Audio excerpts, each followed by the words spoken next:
Hello students, जैसा कि आपके बोर्ड एग्जाम नज़दीक है और 10th और 12th की डेट शीट सीबीएसई ने सर्कुलेट कर दी है, तो आज हम डिस्कस करेंगे इम्पोर्टेंट टिप्स अबाउट एग्जाम कि हमें एग्जाम में क्या क्या करना है और क्या क्या नहीं है।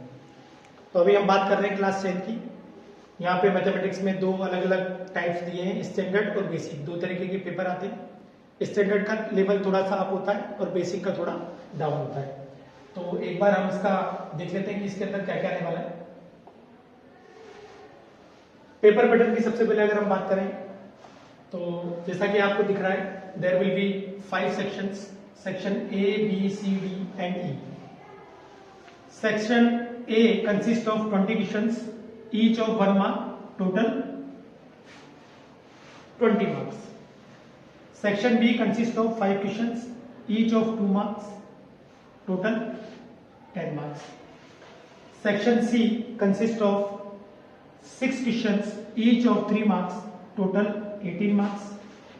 Section D consists of 4 questions, each of 5 marks, total 20 marks. Section E case based study section रहता है, consists of 3 questions, each of 4 marks, overall 12 marks. अगर क्वेश्चंस की मैं बात करूं इसमें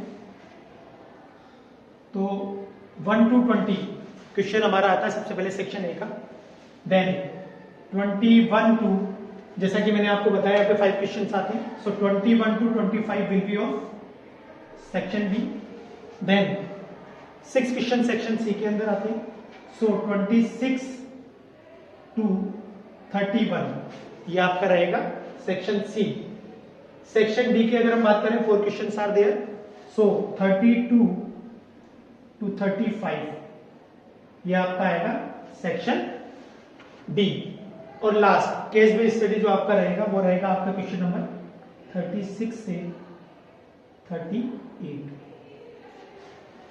तो इस तरीके से टोटल नंबर ऑफ क्वेश्चन जो हमारे होते हैं वो होते हैं 38 questions and total marks 80 marks के आपके क्वेश्चन रहेंगे। केस बेस्ड स्टडी में अगर मैं आपसे बात करूं तो केस बेस्ड स्टडी के अंदर यहां पे अगर आप देखेंगे तो आपका फर्स्ट, सेकंड और थर्ड ये इसमें सब क्वेश्चंस रहते हैं केस बेस्ड स्टडी में। तो फर्स्ट वाला 1 मार्क का रहेगा आपका, सेकंड वाला भी 1 मार्क का रहेगा और थर्ड वाला आपका रहेगा 2 मार्क्स का। यहां पे आपको इंटरनल चॉइस मिलेगी, तो आपको दोनों में से कोई भी एक क्वेश्चन करना रहेगा थर्ड के अंदर।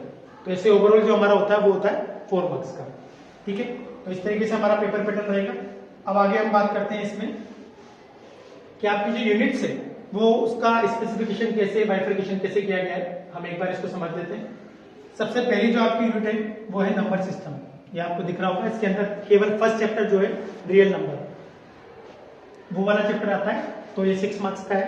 देन एलजेब्रा के अंदर अगर हम बात करें तो चैप्टर 2, 3, 4 और 5 ये सारे आपके एलजेब्रा के अंदर आते हैं और इसका टोटल जो वेटेज है वो है 20 marks. Then coordinate geometry chapter number 7, coordinate geometry single chapter है तो ये पूरा कंप्लीट आएगा 6 मार्क्स का। ज्योमेट्री में अगर मैं बात करूं, so in geometry there are 2 chapters, chapter number 6 triangles and chapter number 10 circles. इसमें भी अगर मैं स्पेसिफिक बात करूं तो triangle will be of 9 marks and chapter 10 circles will be of 6 marks. तो ओवरऑल हमारा जो वेटेज है इसका 15 मार्क्स है इस यूनिट का।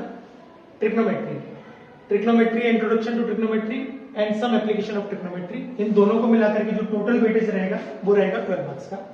Then mensuration chapter number 11 and chapter number 12 area related to circle and surface area and volume. Area और volume से रिलेटेड जो भी चैप्टर है वो मेंसुरेशन के अंदर आते हैं, इनका जो वेटेज रहेगा वो रहेगा 10 marks. And last statistics and probability, इसके अंदर चैप्टर नंबर 13 और 14।